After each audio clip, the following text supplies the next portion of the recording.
उसका फंक्शन क्या होता है। तो मैं आपको आज बताऊँगा पिन डायग्राम कैसे होता है, पिन डायग्राम क्या होता है उसका। तो मैं आपको पिछले क्लास में पढ़ाया था कि माइक्रोप्रोसेसर होता है क्या है, ठीक। तो आप बता सकते हैं सर CPU में माइक्रोप्रोसेसर होता है, माइक्रो कंट्रोलर होता है। हाँ sir, okay, thank you sir, बहुत अच्छा आपने बताया।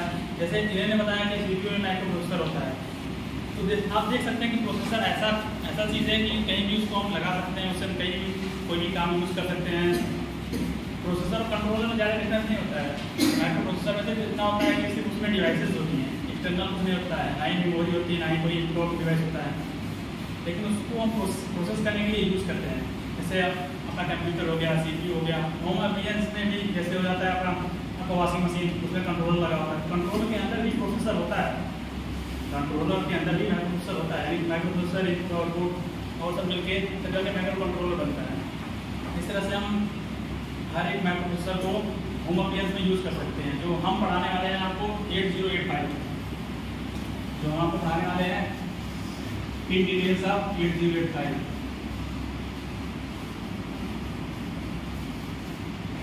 ये जो 8085 है ये बहुत ही पुराना प्रोसेसर, जनरली बहुत यूज होने वाला है। अक्सर जितने भी होम अप्लायंस है उसमें 8085 यूज होता है। ये हमारा बना था 1976 में, इसको बनाया गया था। इसको बनाने से पहले साइंटिस्ट लोगों ने सोचा कि प्रोसेसर मतलब कुछ बनाना, ये जो प्रोसेसर बना उसे कैलकुलेटर के लिए यूज हुआ। फिर ऐसे करते 1976 में 8085 आया, ये प्रोसेसर बनाया गया। ये प्रोसेसर बनाया गया तो हमारे जनरल पर्पज के लिए यूज होने लगा। जो हमारा CPU होता था, पहले हम बहुत बड़ा CPU देते थे। पहले के दिनों में जब कंप्यूटर का आविष्कार हुआ तो उसके फादर ऑफ कंप्यूटर कौन है सर, क्या बता सकते हैं? थोड़ा सा बहुत ही पुराने, बहुत ही बेसिक में आप पढ़े होंगे सर, आप बताइए। जरूर सर, बैठ जाइए। चार्ल्स वेबर ने कंप्यूटर की खोज की तो उसमें बहुत बड़े बड़े कंप्यूटर होते थे। हमारा प्रोसेसर नहीं था उस समय, बहुत बड़े बड़े कंप्यूटर थे। इस रूम कितना बड़े बड़े भी कंप्यूटर हो सकते थे। लेकिन जब से प्रोसेसर का निर्माण हुआ तो सारे चीज़ को इम्बिल्ट कर दिया गया, IC में इम्बिल्ट कर दिया गया। तो हमारा जो CPU था वो छोटा हो गया, तो हमारा कंप्यूटर भी छोटा हो गया। डेस्कटॉप, पहले हम डेस्कटॉप में अलग चीज़ रखते थे बड़े बड़े, फिर धीरे धीरे छोटा हुआ, फिर उससे भी छोटा हो गया, लैपटॉप में आ गया। लैपटॉप में भी सारी चीज़ें इम्बिल्ट होती हैं एक IC में। उसी IC की हम डिटेल्स बताते हैं, पिन डिटेल्स ऑफ 8085 IC। इसके बारे में आपको मैं बताऊँगा। चलिए 8085 जब इसका उद्घाटन हुआ तो इसमें लगाया गया 6500 ट्रांजिस्टर। आपने पढ़ा होगा कि जो IC होती हैं उसमें जो गेट होते हैं वो ट्रांजिस्टर में केवल बने होते हैं, यानी कि सारा बेसिक कॉन्सेप्ट होता है ट्रांजिस्टर या फिर आपका डायोड, मुझे सारे चीज़ बने होते हैं। तो हमारा 8085 है, ये हमारा 65,000 ट्रांजिस्टर से मिलकर बना हुआ है। इसमें इतने ट्रांजिस्टर लगे हुए हैं। अब देखिए इसकी जो फ्रीक्वेंसी होती है ये हमारी 6 मेगाहर्ट्ज़ होती है। कहीं कहीं इसको कहा जाता है 5 गीगाहर्ट्ज़ भी इसको कहा जाता है, क्योंकि जब इसी का एक एडवांस वर्जन आता है 8085A, जब इसका एडवांस वर्जन थोड़ा सा एडवांस आया तो 8085A आया, तब इसकी फ्रिक्वेंसी होगी 6 megahertz. Generally 6 megahertz frequency use करते हैं, ठीक है। और इसमें एड्रेस बस कितने होते हैं, डाटा बस कितने होते हैं सर, आप बता सकते हैं कि 8085 में डाटा बस कितने होते हैं, कितने बिट की डाटा बस होती है? 8085 में हमारी 8 बिट की डाटा बस होती है, 8 बिट डाटा बस। 8 बिट डाटा बस यानी कि इसी डाटा बस से हम ये डिनोट करते हैं कि जो हमारा 8085 है उतने बिट का प्रोसेसर है। अगर हम इसी से खरीदने जाएंगे तो 8085 क्या बोलेंगे हम, 8 बिट का प्रोसेसर से 8085 मिल जाएगा। इसका जो एड्रेस बस होता है हमारा 16 बिट का होता है। ये मेरा 16 बिट का एड्रेस बस होता है। यहाँ तक तो सबको समझ में आया। अब देखिए मैं आपको दिखाता हूँ कि आगे क्या क्या होता है। सर यहाँ तक आपको समझ में आ गया? आपको मैं बताने वाला हूँ पिन डिटेल्स। इसके लिए मैं आपको चार्ट दिखाता हूँ पिन डिटेल्स का, इसमें पिन कैसे होती हैं, कैसे उसका कंप्यूटेशन किया गया है। इससे पहले मैंने आपको बता दिया एड्रेस बस और डाटा बस। सर इसमें जो आप ट्रांजिस्टर बता रहे हैं, कितने ट्रांजिस्टर लगाए हमने, हाँ। तो मतलब कितने MB बना, मतलब जैसे ट्रांजिस्टर लगाते हैं ना डाटा स्टोर करने के लिए, तो ये मतलब 1 MB स्टोर करने के लिए कितने ट्रांजिस्टर लगाएंगे हम? 1 MB सर आप बता सकते हैं 1 MB में कितने बाइट होते हैं? 1 MB में कितने बाइट होते हैं? 1024। 1024, ठीक। 1 MB में 1024 बाइट होते हैं, ठीक। नहीं सर, 1 MB मैंने आपसे इनसे पूछ रहा हूँ, आप बताइए 1 MB में 1024 बाइट होते हैं, तो 1 बाइट में कितने बिट होते हैं? नहीं, वो किलो बाइट होता है, उसके बाद फिर जाके उसमें होता है आगे, तो मुझे डाउट था थोड़ा उसमें। हाँ ठीक है, मान लीजिए किलो बाइट कर लीजिए, ठीक। अब 1 MB में इतने किलो बाइट होते हैं, यानी कि इस K का मतलब क्या होता है? 1000। K का मतलब 1000 होता है, तो 1000 का क्या मतलब हो गया, ये कितना बढ़ जाएगा? यानी कि 1 KB में, तो आपका 1 KB हुआ ना, 1 KB में कितने बाइट होंगे? ये तो मुझे नहीं आइडिया सर। बस सब सिंपल सी बात है, देखिए जैसे 1 MB में इतने KB होंगे, तो 1 KB में इतने बाइट हो जाएंगे, इतने बाइट हो जाएंगे। जब तब फिर मैंने आपसे क्या पूछा, 1 बाइट, 1 बाइट में आपके कितने बिट होते हैं? 8 बिट होते हैं। 8 बिट होते हैं ना, तो हमने पढ़ा है क्या कि जो हमारे स्टोरिंग डिवाइस होती है वो फ्लिप फ्लॉप होती है, फ्लिप फ्लॉप होती है ना, तो एक फ्लिप फ्लॉप, मान लीजिए कोई भी एक फ्लिप फ्लॉप है, एक फ्लिप फ्लॉप कितने ट्रांजिस्टर से मिलकर बना होता है, बताइए। एक नहीं पता होगा, लेकिन मैं बताता हूँ। एक फ्लिप फ्लॉप बनता है लगभग मान लीजिए 4 गेट से, 4 गेट लगता है मिनिमम, ठीक, लैच को छोड़ के सिर्फ एक क्लॉक फ्लिप फ्लॉप बना। ये देखिए हमारा पिन डिटेल्स है 8085 का ऐसे, आपको दिखा होगा ये कितने बड़े पिन है। जो हमारा 8085 होता है, इसमें होते हैं 40 पिन, इसमें होते हैं 40 पिन, ठीक है। 8085 का जो IC होती है उसमें 40 पिन होती हैं। इसमें देखिए ये जो इंडिकेशन बनता है, ये इंडिकेशन बनता है कि स्टार्टिंग किस साइड से होती है। जब हम कोई भी IC बनाते हैं तो IC का एक इंडिकेशन दिया जाता है, यहाँ से IC स्टार्ट होती है, यानी कि ये हमारा सीधा फेस है, और उसके बगल में एक डॉट होता है, डॉट, ये डॉट डिनोट करता है कि पिन नंबर 1 यहाँ से, पिन नंबर 1 यहाँ से स्टार्ट होगा। ये 2 चीज होते हैं इसमें, ठीक। अब देखिए मैं आपको बताता हूँ, 40 पिन को, इसको हम कहते हैं VIP पैकेज, VIP पैकेज कहते हैं।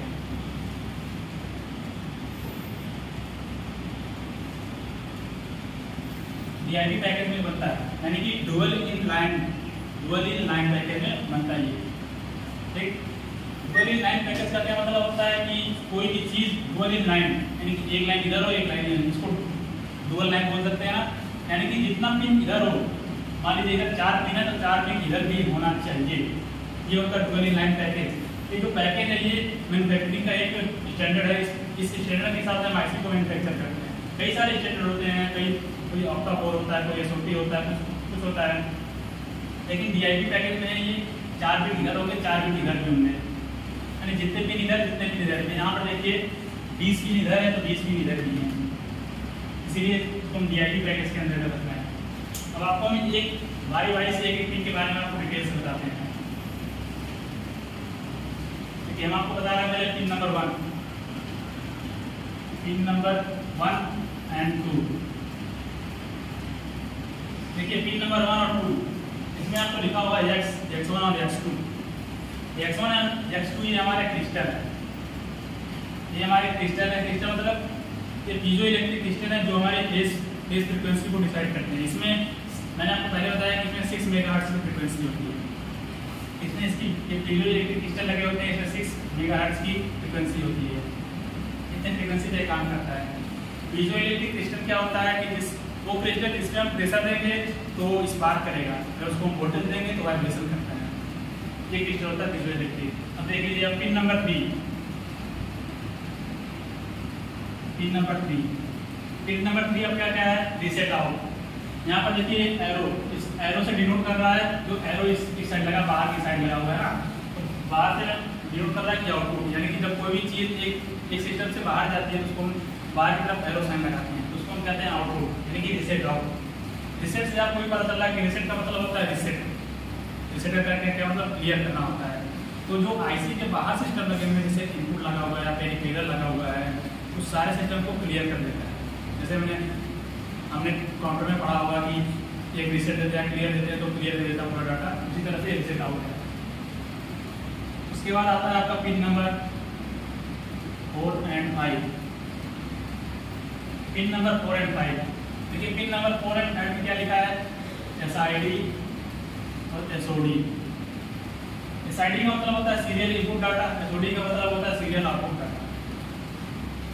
हमने पढ़ा होगा कि आप लोगों ने पढ़ा कि कंप्यूटर में कि सीरियल डाटा कैसे शिफ्ट होता है, शिफ्ट रजिस्टर में कैसे शिफ्ट होता है। इसमें आपने कई तरह के शिफ्ट रजिस्टर पढ़े होंगे, सीरियल नहीं पढ़ा होगा, पैरेलल नहीं पढ़ा होगा, कोई चीज़ इसमें कि डाटा हम कैसे शिफ्ट करते हैं। देखिए सीरियल लिंक का क्या मतलब होता है कि जैसे मैंने डाटा दे दिया, ये डाटा ऐसे 1 बाय 1 शिफ्ट होगा, पहले 0 शिफ्ट होगा, फिर 1 शिफ्ट होगा, फिर 0 शिफ्ट होगा, फिर 1 शिफ्ट होगा। ये हमारा हो गया सीरियल लिंक, इसको हम सीरियल इनपुट कहते हैं। सीरियल लिंक डाटा होता है और ऐसे तरह सीरियल से आउट हो जाएगा, सीरियल आउट हो जाएगा।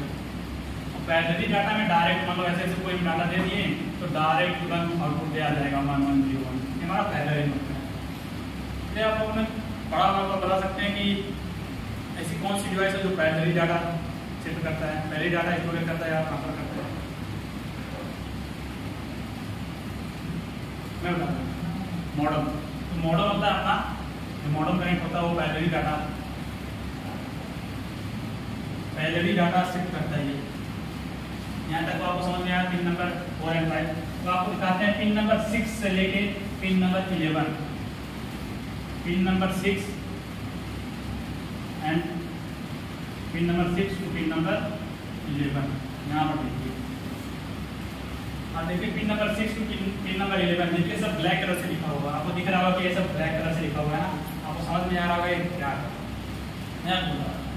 आपको मैं पिछली क्लास में जब माइक्रो प्रोसेसर पढ़ाया था तो आपको बताया था कि इंटरप्ट क्या होता है। इंटरप्ट का क्या मतलब होता है कि देसी भाषा में कह सकते हैं जैसे आप कोई काम कर रहे हैं, लिख रहे हैं, आपको मैं उंगली कर दूँ इस तरह का आपको डिस्टर्ब कर दूँ, उसको हम इंटरप्ट बोलते हैं। ठीक, तो हम देसी भाषा में कह सकते हैं इंटरप्ट में वहाँ देखिए सीरियल वाइज लिखा हुआ है ट्रैक, ये सबसे हाईएस्ट प्रायोरिटी वाला इंटरप्ट है। सबसे हाईएस्ट प्रायोरिटी का क्या मतलब है कि हम कोई भी चीज़ अगर हम देते हैं सिस्टम को, देखिए ऐसे मान लीजिए कोई सिस्टम है, ये काम कर रहा है हमारा, ये काम कर रहा है, मान लीजिए एडिशन का काम कर रहा है, ठीक, एडिशन का काम कर रहा है सिस्टम, एडिशन का काम कर रहा है, लेकिन जब उसमें ट्रैप पिन को जब एक्टिवेट करेंगे, यहाँ पर एक सिग्नल आएगा, इसको एक सिग्नल आएगा, तो जब सिग्नल आएगा इंटरप्ट यानी कि इसको एक इंटरप्ट करेगा। आप प्रोसेसर कुछ काम करते हैं तो कोई मेल भेज देता तो मेल तुरंत ऊपर छप जाता है ना, तो अगर आपको जरूरत लगती है तो आप मेल खोल लेते हैं, तुरंत अपना काम रोक के मेल खोल लेते हैं, क्योंकि अब मेल में कुछ इंपॉर्टेंट डॉक्यूमेंट होगा उसको दे देते हैं। यहाँ पर भी वैसे ट्रैप ऐसा इंटरप्ट है, इसको हाईएस्ट प्रायोरिटी दिया है। अगर इस नाम से आया कोई सिग्नल तो सिस्टम अपना काम बंद करके इसको पहले खोल लेता है, भाई इसकी प्राथमिकता सबसे ज़्यादा है, इस तरह से इसको पहले खोल लेते हैं। इस तरह से देखिए आपकी RSD 7.5 और 7.5 का मतलब होता है जो इसका एड्रेस लोकेशन है, ये 7.5 एड्रेस लोकेशन पे स्टोर रहता है। फिर RSD 6.5 जिस हिसाब से उसका प्रायोरिटी ऑर्डर उसी हिसाब से लिखना, यानी कि पहले भी है, फिर दूसरे पे, फिर तीसरे पे RSD 5.5, फिर INTR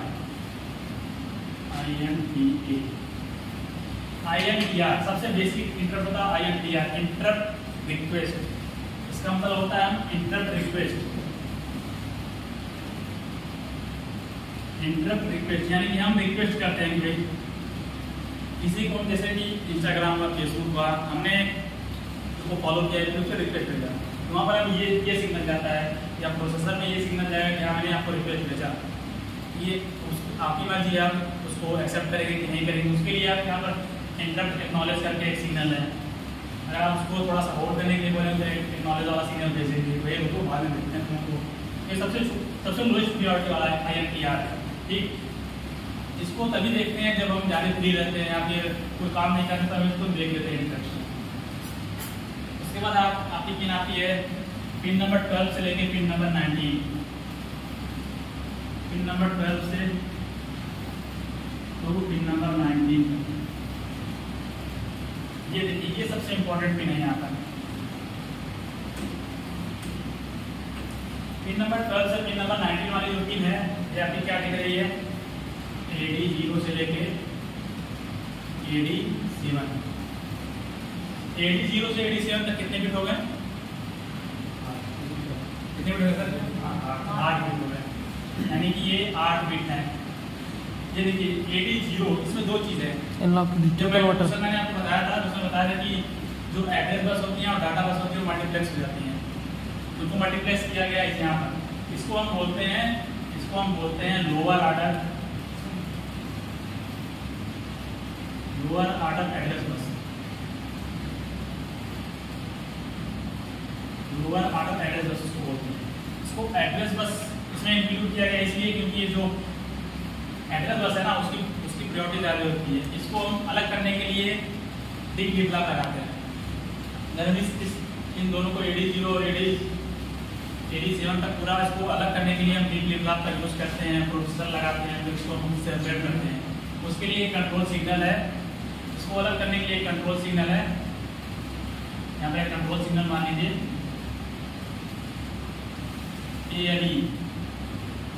ALE एक कंट्रोल सिग्नल। देखिए यहाँ पर कहीं पिन होगा, देखिए यहाँ पर पिन नंबर 30 पे है ना ALE। जो ALE पिन है ये इन 8 को कंट्रोल करता है। देखिए AD0 से AD7 इनको हम दो भाग में डिवाइड करते हैं, यानी कि D0 से D7,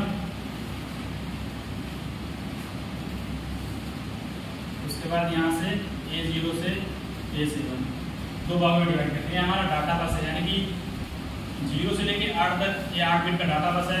ये 0 से लेके 8 तक 8 बिट का ये एड्रेस बस है। ये कब सेपरेट होंगे? इसको सेपरेट करने के लिए ALE एक पिन होती है, ALE। इसको हम बोलते हैं एड्रेस लैच इनेबल, यानी कि ये एड्रेस और डाटा बस को इनेबल करता है, हमको एक्टिवेट करता है, हमको अलग करता है, हमको सेपरेट करता है। उसके लिए इस पिन को अगर हम ALE को 1 रखेंगे, ALE पे 1 देते हैं, यानी कि जो पिन नंबर 30 है इसको हम हाई वोल्टेज देते हैं, तब ये दोनों सेपरेट हो जाएंगे। इसमें से ये जो ऑटो पिन है ये एड्रेस बस की तरह काम करने लगेगी। अगर ALE को हम 0 कर देते हैं, वहाँ पर अगर हम 0 सिग्नल दे देंगे, वही ऑटो सिग्नल हमारा डाटा बस की तरह काम करने लगेगी। इसीलिए यहाँ पे देखिए डबल एरो लगा होगा ना। क्यों लगा है? क्योंकि जो हमारा डाटा बस होता है ये हमारा बाई डायरेक्शनल होता है। बाई डायरेक्शनल होने का क्या मतलब है? जैसे हम डाटा देते हैं तो हमारा जो डाटा होता है वो ले कौन जाता है? डाटा बस ही ले जाता है। लाता भी तो डाटा बस है।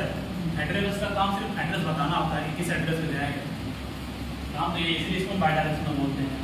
यार आप सबको समझ में आया? नगर सर आपको समझ में आया ना पूरा?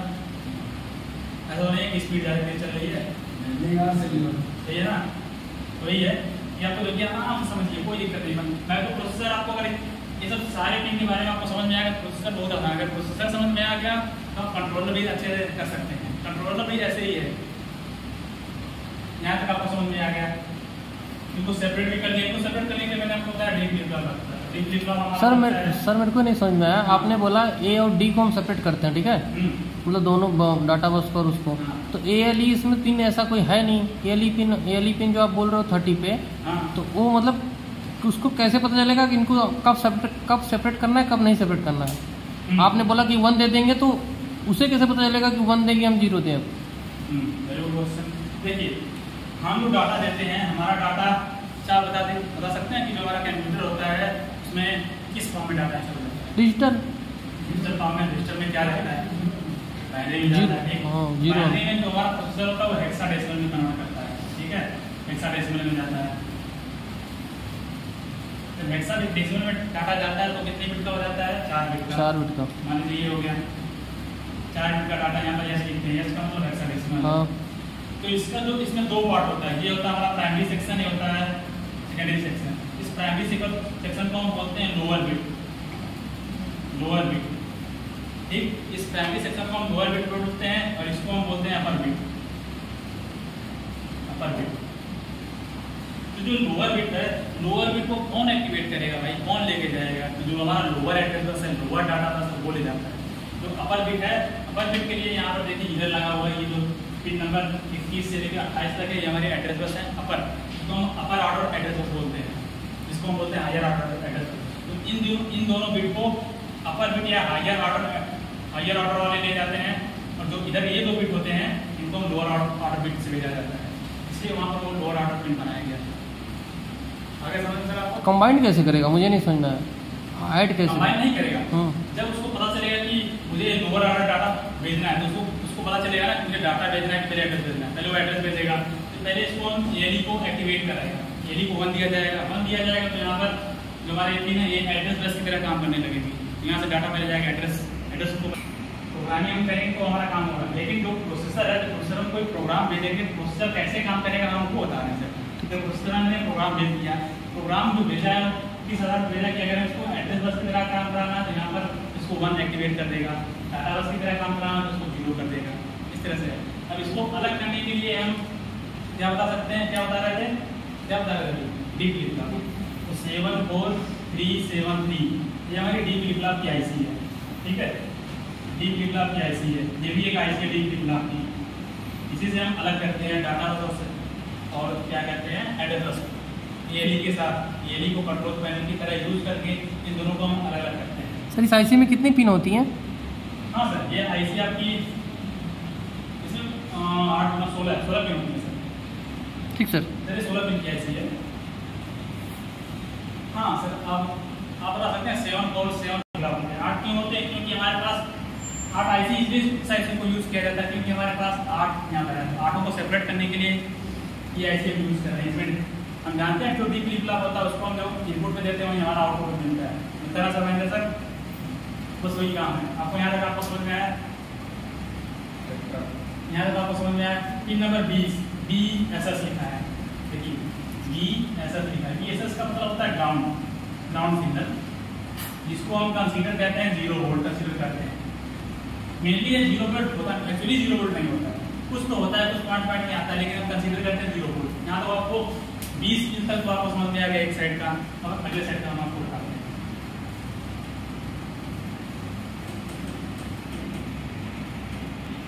काउंटिंग कहाँ से चालू करेंगे बताइए?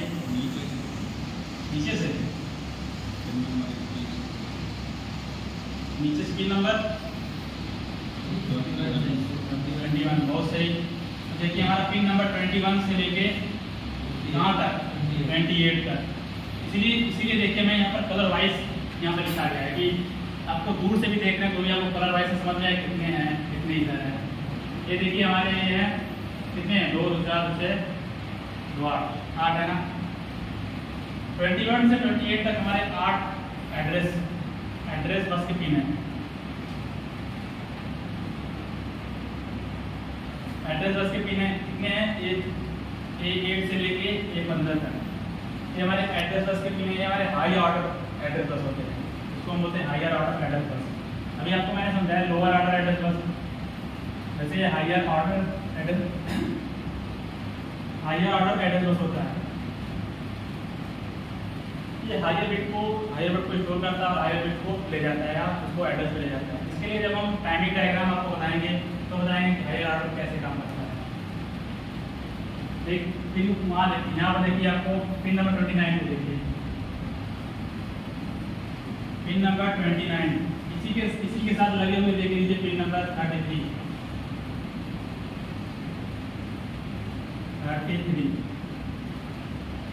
पिन नंबर 29 और पिन नंबर 33 में आपको क्या दिख रहा होगा कि ये भी S1 है, ये S0 है, ये लिखा हुआ है ना। अब देखिए मैं आपको बताता हूँ कि ये इनका क्या काम है। S0 और S1 ये हमारे हैं स्टेटस सिग्नल, स्टेटस बताते हैं। मान लीजिए आपने कोई काम किया, लिखने का काम किया, उसमें तो लिखने का काम किया तो उसको कैसे पता चलेगा? उसके लिए स्टेटस सिग्नल है, ये बताया कि हाँ हम लिख रहे हैं।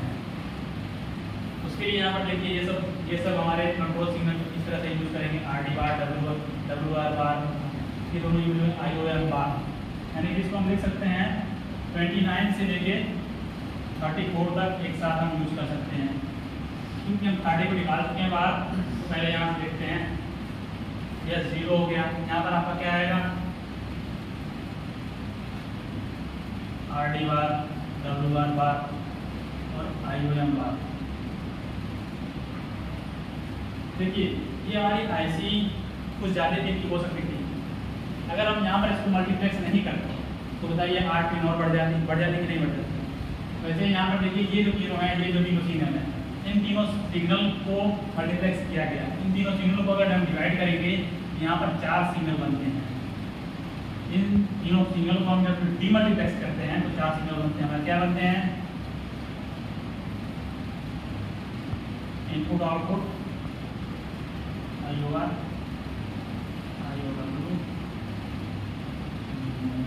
मेमोरी रीड मेमोरी राइट, ये हमारे 4 सिग्नल बनते हैं। जब इनको हम डीमल्टीप्लेक्स करते हैं तो हमारे 4 सिग्नल बनते हैं, यानी कि इन 4 सिग्नल को मल्टीप्लेक्स करके 3 सिग्नल में कन्वर्ट किया गया, यानी कि 8 बिट उधर से बचा, 1 बिट इधर से बचा, कितने बिट बच गए? 9 बिट। अगर हम 9 बिट इसमें जोड़ देते हो तो कितने बिट की हो जाती है? ऐसी 49 बिट की ऐसी हो जाती है। तो ऐसे को छोटा करने के लिए मल्टीप्लेक्स किया गया, और इसलिए मल्टीप्लेक्स किया गया क्योंकि जो लोअर ऑर्डर है तो मल्टीप्लेक्स करना आसान होता है, हायर ऑर्डर को नहीं, इसलिए लोअर ऑर्डर का ही मल्टीप्लेक्स कर दिया गया। ठीक, अब देखिए इनके बारे में आपको बताता हूँ क्या होते हैं। ये हमारा होता है S1 और S0, ये हमारे स्टेटस सिग्नल स्टेटस बताते हैं कि कौन सा कोड होता है। माइक्रोप्रोसेसर पढ़ाते समय मैं आपको बताया था अब कोड क्या होता है। अब कोड वो होता है कि जहाँ हम इंस्ट्रक्शन भेजते हैं, जिसमें हम प्रोग्राम करते हैं, उसमें अपकोड और ऑपरेंड होता है, इसको हम निमोनिक्स बोलते हैं। उस पर हम प्रोग्राम करते हैं, जैसे मान लीजिए कोई प्रोग्राम किया आपने MBI A08H, MBI B09H, फिर देखिए ऐड सिग्नल, ऐड वाला भी होता है ऐड B, फिर HLT। ये आपका थोड़ा सा प्रोग्राम हो गया कि 08 और 09 को ऐड करेंगे, तो ऐड करेंगे किस फॉर्म में? यहाँ पर H जो है H डिसाइड करेगा कि हेक्साडेसिमल में है, ये हेक्साडेसिमल में बिट है, ये बिट हेक्साडेसिमल में है। ये अभी आपकी है कितने बिट की? 8 बिट की डाटा है, जो 2 डिजिट है ना 8 बिट के डाटा है। ये सिर्फ अभी आपके लोअर ऑर्डर बिट है। अगर यहाँ पर आप बिट हैं 1008 लिख देते तो यहाँ पे इसमें दोनों हो जाता है, लोअर बिट और अपर बिट दोनों हो जाता है। तो अभी हम लोअर बिट नहीं लेते हैं, इसको ऐड करेंगे, तो इसको ऐड करेंगे जो भी आएगा ये ऐड बी। ऐड बी का मतलब क्या है? जो हमारा डाटा है दो लोकेशन में जाएगा, एक्यूमुलेटर में। एक्यूमुलेटर एक तरह के रजिस्टर होता है, मैंने आपको पहले से ही जब मैं आपको पढ़ाता मैं आपको उस समय मैं आपको बताया था एक्यूमुलेटर होता है, उसमें जाके डाटा रजिस्टर होता है। ये सब उसके इंस्ट्रक्शन है, ये सब असेंबली लैंग्वेज है जो कि हमें पढ़ने में आसान होता है, लेकिन जो हमारा माइक्रोप्रोसेसर है वो मशीन लैंग्वेज पे काम करता है। ठीक, तो असेंबली लैंग्वेज हम लोग के लिए समझने के लिए इसका एक किट आता है जिसमें आप प्रोग्राम कर सकते हैं। जैसे आप C और C+ का प्रोग्राम किए होंगे कंप्यूटर में, डिप्लोमा में या फिर ITI में, उस प्रोग्राम को हम ऐसे इसमें ऐसे करते हैं। SLT हार्ड अभी एक तरह से इंटरप्ट है, ये हमारा खत्म करता है। जब वो कोई भी चीज़ खत्म हो जाता है तो उसको ये हार्ड कर देता है, यानी कि उसको वेट स्टेट में डाल देता है। जब तक ये प्रोग्राम रन होता है तब तक सिस्टम वेट में रहता है, इस तरह से एक प्रोग्राम रन करता है। इसी के स्टेटस को ये बताया जाता है, जो स्टेटस सिग्नल है इसी को बताता है कि कहाँ कहाँ गया, कौन सी चीज़ क्या काम कर रही है। जैसे यहाँ पर मान लीजिए IO यम बार का क्या मतलब आपको समझ में आता है? कोई किसी भी चीज़ पर बार लगते है उसका क्या मतलब होता है? सर उल्टा मतलब जो आ रहा है उसका उल्टा प्राप्त होगा। मान लीजिए नॉट गेट, जीरो, यानी कि हम क्या सकते हैं जीरो कर सकते हैं ना, जीरो एक तरह से। यानी कि अगर जब हम इसको यानी कि मेमोरी का काम करते हैं, मेमोरी का काम कर देंगे तो यहाँ पर जीरो होगा, अगर इनपुट आउटपुट का काम करेंगे तो यहाँ पर 1 लिखा जाएगा। कोई भी चीज़ अगर इनपुट आउटपुट में काम करेगा तो 1 हो जाएगा। देखिए S1 और S0, जब इसको हम S0 को 1 देते हैं और S1 को 0 देते हैं तो हमारा कौन सा काम करेगा?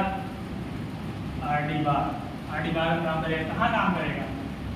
जब यहाँ पर हमने एक्टिवेट क्या किया है, एक्टिवेशन यहाँ पर 0 किया है। 0 क्या मतलब है? मेमोरी में काम किया जा रहा है रीड का। मेमोरी में रीड का क्या मतलब होता है? मेमोरी से डाटा आएगा, डिस्प्ले पे दिखता है, उसको हम रीड करते हैं, ये हमारा रीड बार का काम करते हैं। जब इसको हम राइट बार में काम करना होगा, यहाँ पर 0 यहाँ पर 1 देंगे तो यहाँ डबल बार होगा, राइट बार का क्या काम होता है? कोई भी चीज़ हम रीड करते हैं कीबोर्ड से तो जाके मेमोरी या किसी रजिस्टर पे लिखा जाता है ना, तो हमारा राइट बार का काम होता है। सर ये कैसे डिसाइड कर रहे हो कि S0 पे मतलब रीड होगा तो 1 0 होगा, इस पे 0 1 होगा? ये चीज़ ये पहले से ही कोडिंग उसमें फील्ड है, जब पहले से उसमें कोडिंग जैसे हम लोग मल्टीप्लेक्सर डीमल्टीप्लेक्सर में करते हैं, पहले से फिक्स रहता है सिलेक्शन लाइन में, वो चीज़ बोल रहे हो? हाँ सर, बस उसी टाइप की चीज़ है कि ये पहले से ही कोडिंग करके उसमें डाली गई है कि हम इसको जब यहाँ पर मेमोरी बार का काम होगा, रीड बार देना है, जब रीड करना है मेमोरी से, तो उसके लिए हम जो स्टेटस बना है स्टेटस को इसको 1 कर देंगे, इसको 0 कर देंगे। ठीक सर। पहले से जो प्रोग्राम किया गया इसी प्रोग्राम के अनुसार वो रन होता है। ठीक ठीक ठीक।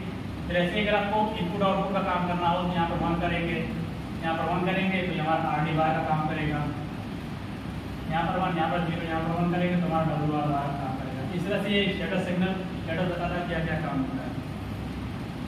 यहाँ तक आपको समझ में आया। RD बार का मतलब रीड करता है, WR बार का मतलब राइट करता है। इसमें से IO का मतलब इनपुट है, DM का मतलब मेमोरी है। यहाँ तक आपको समझ में आ गया। कहाँ तक? 34 तक समझ में आ गया आपको। अब देखिए यहाँ पर रेडी रिसेट इन क्लॉक। क्लॉक तो फिर आपको जानते हैं कि क्लॉक किया जाता है, हर पिन को क्लॉक किया जाता है। उसको नेगेटिव पॉजिटिव ट्रिगर से नेगेटिव से पॉजिटिव डायरेक्ट उसको उसके लिए उसको क्लॉक किया जाता है। यहाँ तक आपको समझ में आएगा? मैंने सर आपको समझ में आ रहा है?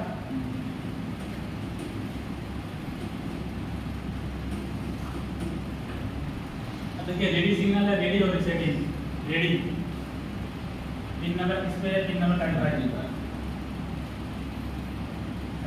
पे क्या है? रेडी। रेडी रेडी का क्या मतलब होता है? तैयार। ओके। कोई भी चीज मतलब कोई भी काम करने जाते हैं तो उसका मतलब तैयार होना। पहले आप रेडी हो जाएंगे तब जाएंगे। ये होता है ना कि मान लीजिए बाइक पे आपका दोस्त बैठा है, बाइक चलाने जा रहा है, बाइक ऑन करके रखा है लेकिन रुका हुआ है, वेट कर रहा है। क्या कर रहा है? वेट कर रहा है। जिसको हम बोलते हैं वेट स्टेट कह सकते हैं। वेट स्टेट में है ना वो। और आप उससे बोलेंगे हम तैयार हो गए, ये बोलेंगे ना उससे। मान लीजिए तो आप क्या कर रहे हैं? वहाँ पर वेट कर रहे हैं ना। तो वही काम यहाँ पर भी किया जाता है। तो हमारा छोड़ देगा और वेट स्टेट में रहना है। आपको दोस्त ने बोला कि हाँ आपको आप आइए, तो आप बोल रहे हैं तैयार हो रहे हैं। तैयार होने का मतलब क्या है? जैसे हम प्रिंटर लगाते हैं CPU में, तो प्रिंटर की जो स्पीड है वो माइक्रोप्रोसेसर की स्पीड से बहुत स्लो होती है, इसलिए वहाँ पर रेडी सिग्नल किया जाता है। जब प्रिंटर जब तक ऑन होता है तब तक माइक्रोप्रोसेसर ऑन हो चुका होता है, प्रिंट में क्लिक भी कर दिए होते हैं, लेकिन जो प्रिंटर होता है बहुत स्लो होता है। कहता है कि मैं रेडी हो रहा हूँ, इसलिए रेडी पिन एक्टिवेट होता है। जब रेडी पिन एक्टिवेट होता है तो जो माइक्रोप्रोसेसर है वो किस स्टेट में चला जाता है? वेट स्टेट में। वेट करता है कि भाई तुम रेडी हो जाओ, तो मैं प्रिंट पेज रेडी तुम रेडी करो। इसलिए रेडी पिन यहाँ पर यूज हो रहा है। और रिसेट इन आपने अभी पढ़ा है, रिसेट आउट यानी कि माइक्रोप्रोसेसर के बाहर का रिसेट करना। तो यहाँ पर रिसेट इन है यानी कि माइक्रोप्रोसेसर के अंदर के पिन को रिसेट करना है। Pin number 36। अब देखिए पिन नंबर 37 क्लॉक, ये तो आप समझ नंबर 39। ये देखिए ये दो चीज भी बहुत इंपॉर्टेंट है। Pin number 38 and 39। यहाँ पर देखिए होल्ड लिखा है और होल्ड एक्नॉलेज। इसको बोलते हैं होल्ड एक्नॉलेज। ये हो गया होल्ड पिन। तो होल्ड पिन जो है, होल्ड पिन भी एक तरह से इंटरप्ट है। ये जो इंटरप्ट है ये क्या काम करता है?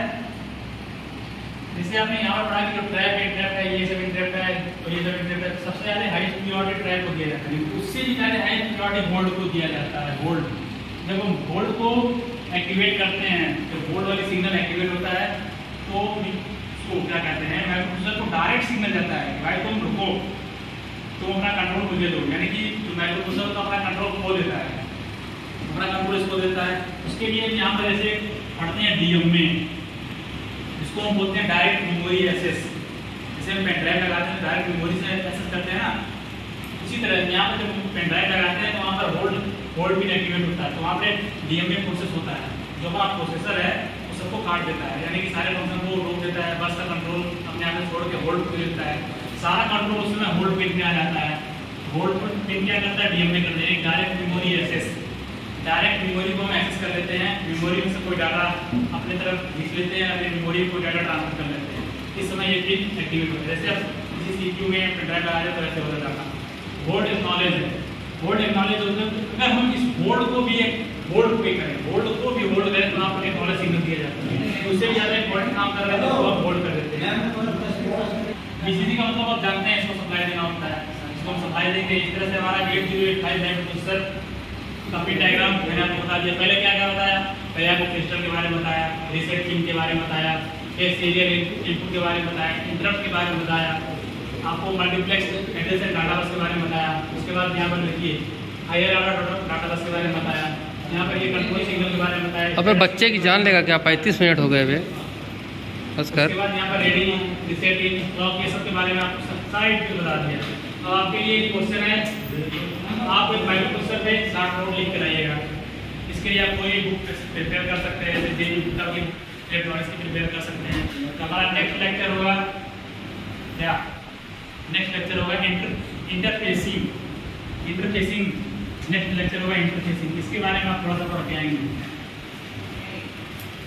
इंटरफेसिंग क्या होती है। किताब के नाम तो बताओ। नेक्स्ट लेक्चर हमारा होगा इंटरफेसिंग। कौन सी किताब में मिलेगा? इंटरफेसिंग इसके लिए आप हो सकते हैं इलेक्ट्रॉनिक्स की book, microprocessor and micro control की बुक होती है, अंजर गुप्ता की है। ठीक सर। ठीक है, ओके।